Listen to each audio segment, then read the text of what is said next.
Hello and welcome to the Reselling Report podcast for today, Wednesday, July 15th, 2020.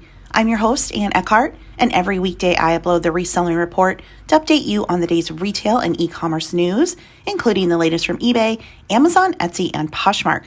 Whether you are listening on YouTube or your favorite podcast site, make sure you are subscribed. And now let's get on with today's show. Well, happy hump day, everyone. It is Wednesday. It is halfway through the week, halfway through the month, and halfway through the year. Anybody else just want to push like the fast forward button and get to 2021 to see if maybe things will be better there? Coronavirus, of course, continues to be the dominant story, not only in America, but across the world as cases continue to surge here in the States, which is resulting in some hotspots pulling back on their reopenings. The biggest, of course, is California, with Governor Gavin Newsom ordering that certain categories of businesses must halt indoor operation as COVID-19 cases continue to surge. Effective immediately, restaurants, wineries, movie theaters, zoos, and card rooms must stop indoor operations, although they continue to serve customers outdoors, and bars need to close indefinitely, or entirely, I should say.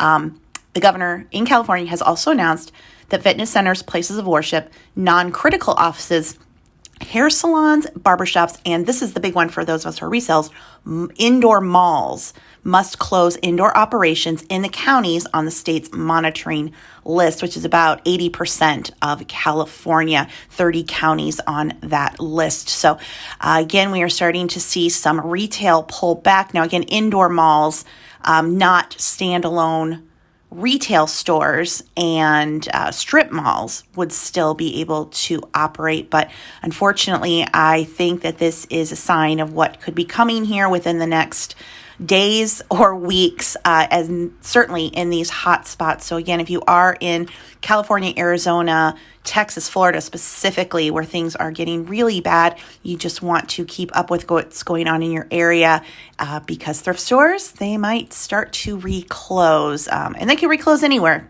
you are in the country at any time due to the pandemic. So if you are going out, again, please be safe, wear a mask, social distance, wash your hands, get what you can, get back home, and not doing well here in the country. A little bit of general news, economic news, according to an article on CNBC.com, House Speaker Nancy Pelosi says she would delay the August recess to pass another coronavirus relief bill.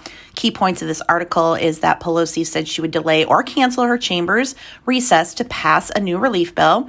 Congress is looking to approve additional aid legislation before the end of the month, as a $600 per week federal unemployment benefit is set to expire. That's for individuals who've filed for unemployment. They were getting their minimum state, but then they were getting that extra $600 a week. That is going to expire here at the end of the month. Democrats and Republicans have yet to resolve disagreements over issues including jobless benefits, state and local government relief, direct payments to Americans, and liability protections for doctors and businesses.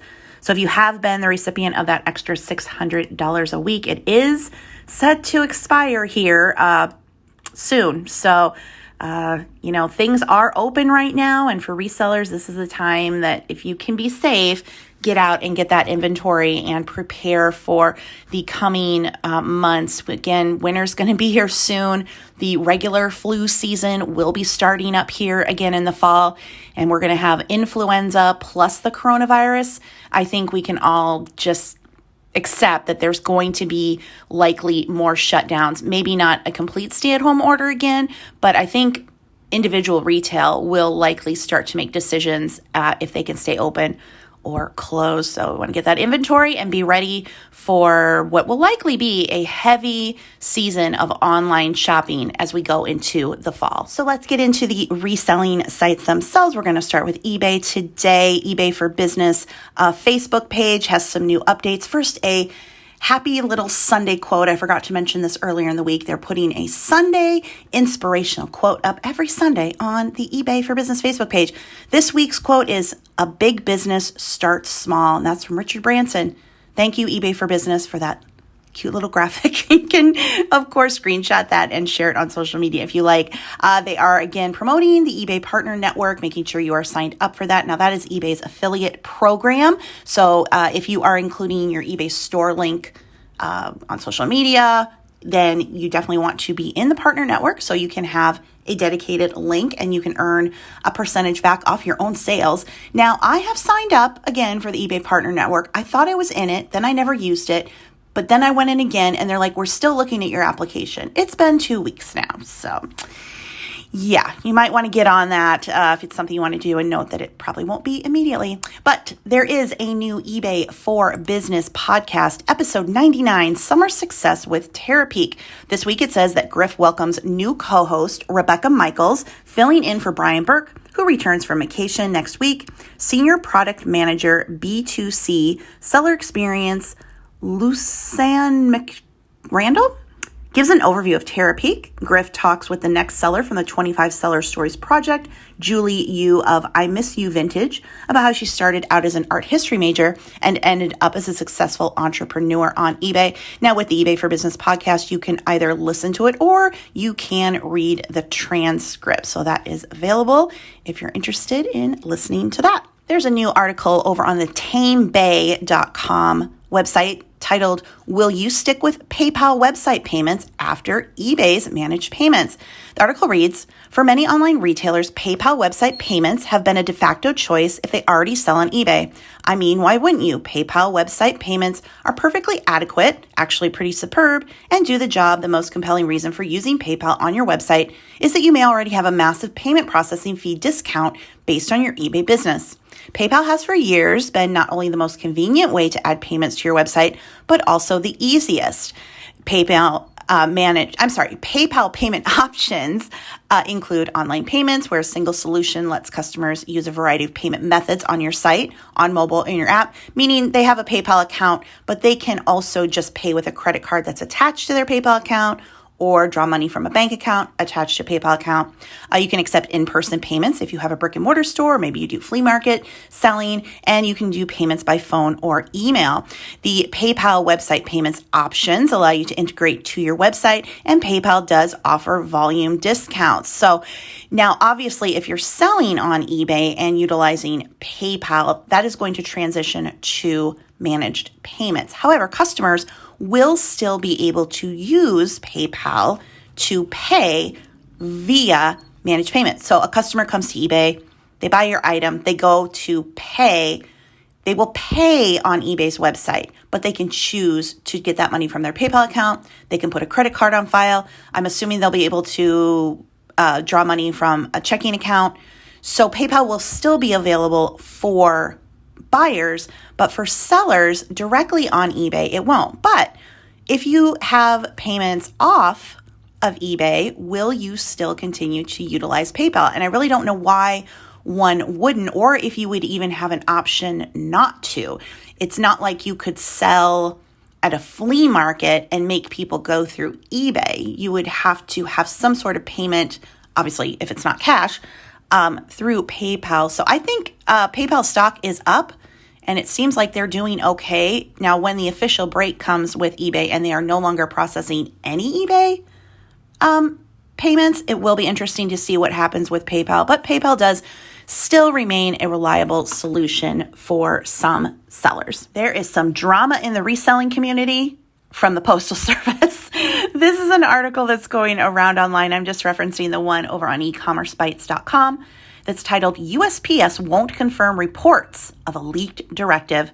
This post reads, the U.S. Postal Service confirmed it is developing a new business plan with an immediate focus on efficiency, though it did not address reports that surfaced over the weekend about new directives that could delay mail delivery.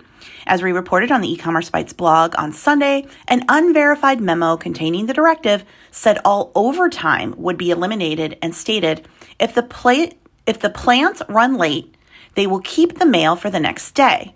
If you get mail and your carriers are gone and you cannot get the mail out without overtime, it will remain the next day. USPS spokesman Dave Partnerheimer provided E-commerce Bytes with the following statement. The Postal Service is developing a business plan to ensure that we will be financially stable and able to continue to provide reliable, affordable, safe, and secure delivery of mail, packages, and other communications to all Americans as a vital part of the nation's critical infrastructure. While the overall plan is not yet finalized, it will certainly include new and creative ways for us to fulfill our mission, and we will focus immediately on efficiency and items that we can control, including adherence to the effective operating plans that we have developed. E-commerce Bytes had reached out after seeing reports about the memo published on the National Association of Letter Carriers Facebook page. Brian Sheehan of postalnews.com. Can you believe that there's like a whole community of postal news? Postalnews.com. I guess it would be. The post office is a big site, so their carriers, employees definitely have their own little community, I guess. They published clear images of the memo in an article titled Document Purports to Show PMG's Plans for Changes to USPS Operations. Sheehan said in his post that he received an email that claimed the images of the memo were from a PowerPoint presentation shared by a POOM from Ohio last week. We believe that stands for Post Office Operations Manager. Someone commenting on the article wrote, "The information about no overtime and delaying mail is correct. This is phase one of a multi-phase organizational change." Meanwhile, Sheehan wrote, "Comments on our Facebook page confirm that employees are already being advised of the changes in stand-up talks." The comments on the Postal News Facebook page, that's right, folks, not only do they have a website, they have a Facebook page, offers a fascinating look at the reaction from postal workers of the, as of yet unverified by the post office, directives being described. Some said eliminating all overtime and holding mail until the next day would result in complaints, which some said might be the point. One person wrote, "Then it will be easier to prove that the post office could be privatized and run better." Others questioned whether the Postal Service could enact some of the policies described in the memo due to union restrictions. So this is an interesting development. Basically, the post office wants to get rid of overtime, even if that means mail is going to be slower, which, considering the post office's financial situation, which is bad and has been bad for a very long time, doesn't surprise me. Now, how would that affect those of us who are resellers and rely on USPS tracking? Well, if our sites that we sell on back up our tracking information, it shouldn't make a difference, right? You send an item, it has the tracking. If it's still at the post office, the tracking will reflect that. So eBay, Etsy, Poshmark, they should back up that tracking. It's not our fault if an item gets to the post office and it doesn't go out the same day or the next day due to overtime constrictions, right? So I'm not really worried about how that will affect those of us who are resellers. And eBay especially is really good at keeping up with what's going on. So if eBay were to see, hey, there's a little bit of a slowdown with the post office, they're always really good about backing up us sellers. So again, as long as you're shipping through your reselling sites and you have that tracking information, I wouldn't worry too much about this. This is, like the article said, a play maybe on the post office's part to get more funding, privatize, do something. They certainly can't continue to pay overtime just to get every single piece of mail that comes in every single day out on time. But we will keep up on this news as it develops. In Amazon news and another article over on the e-commerce Bytes page, Amazon FBA trap, can't get items in, can't get items out. This post reads, Amazon sellers who use the company's FBA fulfillment service are dealing with uncertainty about changes the company announced on Monday that some fear will be potentially devastating to their sales. Amazon is placing restrictions on the quantity and selection of inventory sellers can send to its fulfillment centers as it preps for the upcoming holiday shopping season. But sellers who read the announcement described a trap they've been experiencing for months. They're having trouble getting items into Amazon fulfillment centers, and they're having trouble getting items out. In Monday's announcement, Amazon said it is imposing two types of limits on FBA sellers: ASIN level quantity limits and inventory performance index limits. The company is introducing ASIN level quantity limits to maximize selection for customers during peak, but added most products will have enough space available for over 3 months of sales. You can view quantity limits for your products on the Restock Inventory page and the Restock Report, Amazon advised sellers. We will continually review this and, when possible, make adjustments to allow for more of your products. The company is also raising the bar when it comes to sellers' IPI score. Sellers below 500 will be subject to limits effective August 16th, 2020 through the end of the year. However, Amazon wrote, the majority of sellers will not be impacted by this change. Most sellers with IPI scores below 500 will have more storage space than last year, leaving some sellers confused as to how they would be impacted. Some sellers said Amazon doesn't explain how it calculates their IPI scores, making it difficult to know what actions to take to improve them. But more importantly, numerous sellers also described how Amazon's own actions had hurt their IPS scores. When sellers send inventory to Amazon FBA, it's not always checking in their inventory in a timely manner. That can cause their products to go out of stock, which hurts their IPI score. When sellers issue removal orders to get slow-moving inventory returned to them, it fails to process removal orders in a timely manner. Like many others, I have removal orders from March that I have not gotten back, wrote one seller. All of this inventory is stranded and is negatively impacting my IPI. In other words, sellers describe problems getting products into and out of Amazon warehouses through no fault of their own, which harms their IPI scores.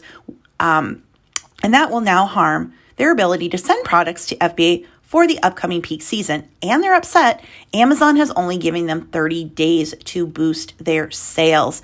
So it looks to be kind of iffy over there with Amazon FBA. Now, look, Amazon is the biggest e-commerce site in America and in the world, most of the world.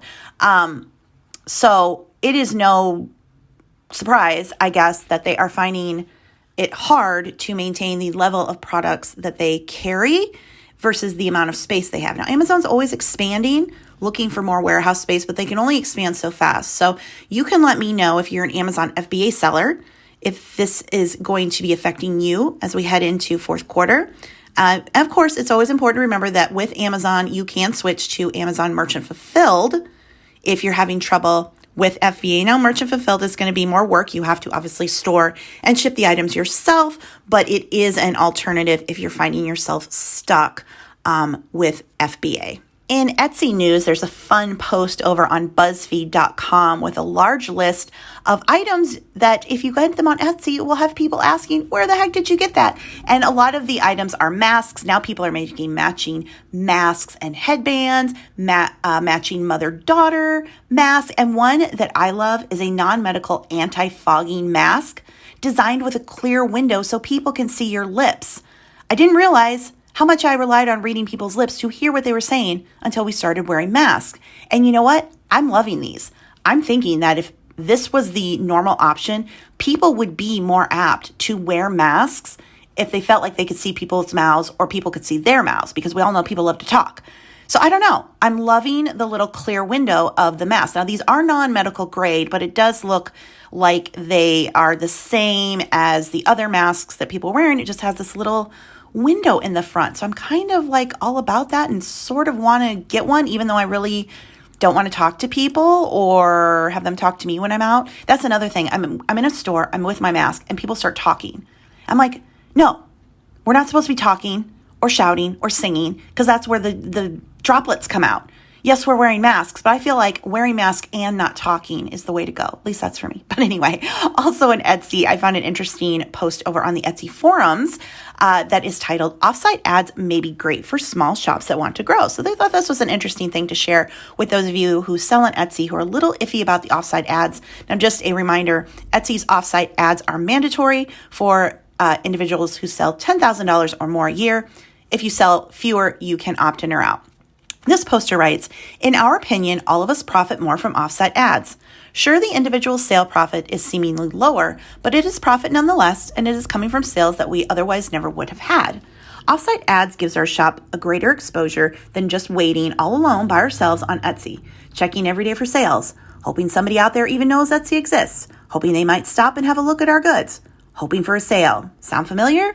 Well, our experience since offsite ads came into effect has been a marked increase in awesome buyers that have been directed from random Google and other search engines that otherwise would never have thought or even known about Etsy.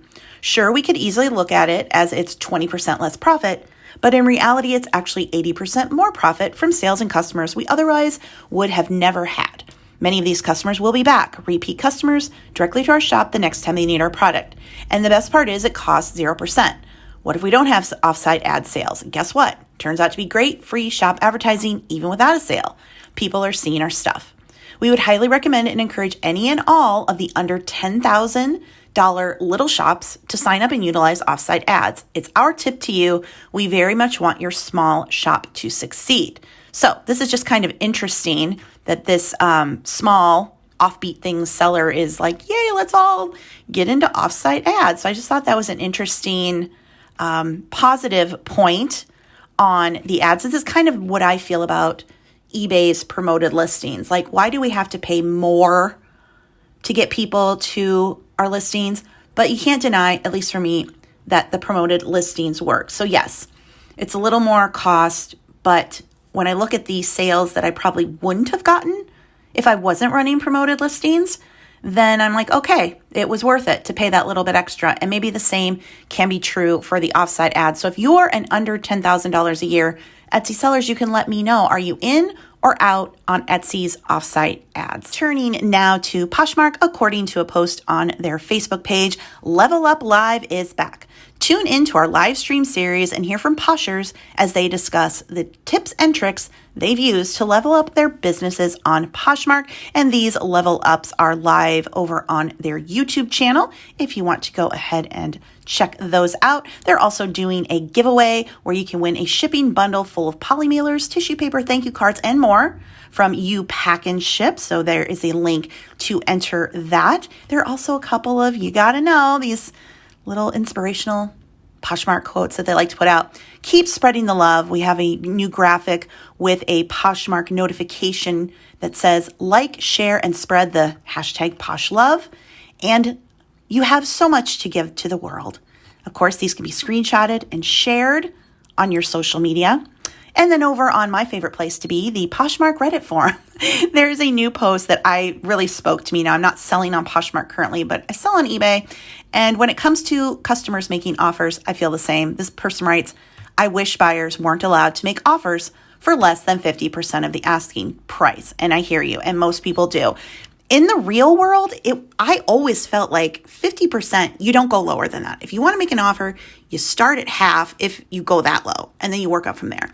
But people offer less than 50. Now, on eBay, if you accept offers, you can set a minimum offer to decline. So if you list something for $50 and you don't want to even bother with somebody offering less than 25 or whatever, but let's say half, then you can put that in to just automatically decline offers less than a certain amount. So if you sell on Poshmark, would you like that to be a feature? Would you like to be able to put in limits on how low an offer can go? Some people believe that any offer is a good offer and it's a place for negotiation. I personally have never had an experience where somebody offered less than half and then I came back with a counter and it resulted in a sale. To me personally, less than half isn't happening on the buyer's part. It's not happening on my part. I would just rather not deal with it. So, but you can let me know, would you like this to be an offer on Poshmark? And do you have luck with people who do offer 50% off in making any sales? And finally today, if you are in Florida and you have an annual pass and you're heading to the recently reopened Walt Disney World to grab up merchandise to resell, beware. According to a post on InsideTheMagic.net, annual passes could be revoked for selling Splash Mountain merchandise. This post reads, since the news broke that Splash Mountain was set to be changed in both Disneyland and Magic Kingdom to be themed to Princess and the Frog, fans have been very quick to buy up all of the merchandise related to the attraction. And while there's nothing wrong with this in theory, it became very apparent that many fans during the AP preview day were simply buying many of the items in the stores in bulk. Again, nothing wrong with this in theory, as long as these annual pass holders also didn't go on to resell these items. Why, you may ask? Well, this clearly breaks the terms and conditions of the agreement annual pass holders have with Disney.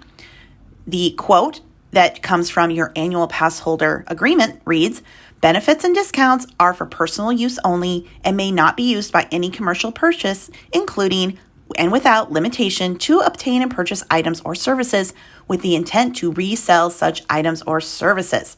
Disney also states in the pass holder contract the company reserves the right to cancel, suspend, or revoke any passport or deny any theme park admission to any pass holder at any time for any reason. We're hearing reports that Disney has already been revoking passes and is prepared to continue doing so if guests continue to break the rules. Of course, none of this would be an issue if Shop Disney had a regular stock of these Splash Mountain items on the online store. The other issue is that Disney hasn't announced a closing date for Splash Mountain as of yet, which has led to people buying up all the stock with the fear that the attraction was closing soon. We think the likelihood of Splash Mountain closing before the 50th anniversary of Walt Disney World in 2021 is very slim, though it isn't out of the realms of possibility, given that attendance in the park is likely to be limited for quite some time. So, this is something that Disneyland was cracking down on last year with annual pass holders going in and buying limited release items and reselling them. People were getting their accounts suspended. They were being denied entry. So yes, if you are using your annual pass at any of the Disney parks to purchase discounted merchandise or any merchandise, whether it's not even discounted, but just to purchase merchandise to resell, you just need to be careful because there is a trail, I guess, that you are leaving. And like Disney says, they can suspend your annual pass privileges and revoke your entrance to the parks at any time for any reason. So if they suspect that you're buying up things to resell, you want to be careful. Now, in Disney World, in Orlando, there are Walt Disney World outlet stores that sell discounted theme park merchandise. And a lot of people go there to buy the items to resell. But it's been an issue in the Disney park. So again, you're going to a Disney park with your pass holder pass to buy up merchandise to resell. Just be very careful. There is some tracking information on Disney on you for that, and you could get into trouble and lose your pass, and then you can't go on Splash Mountain ever again, regardless if it's Splash Mountain or Princess of the Frog or whatever they're going to call it. I don't recall seeing much merch on Princess of the Frog, or I'm sorry, on Splash Mountain anyway. It's very limited. They don't really make much, so I can't imagine that what is there will get snatched up by Disney fans in general. But of course, those resellers, those nasty resellers, they always ruin it for everybody, don't they? And that is a wrap on today's show. If you listened on YouTube, please be sure to give the video a thumbs up and leave a comment. Remember that you can also listen to the podcast via Anchor, Spotify, Apple, and more. Check out the show notes for links to the articles I referenced. And if you want to learn how to make money on eBay and YouTube the way I do, check out my books over on Amazon. My Amazon store is also linked. Thank you so much for listening. I will talk to you again tomorrow. Have a great day. Bye.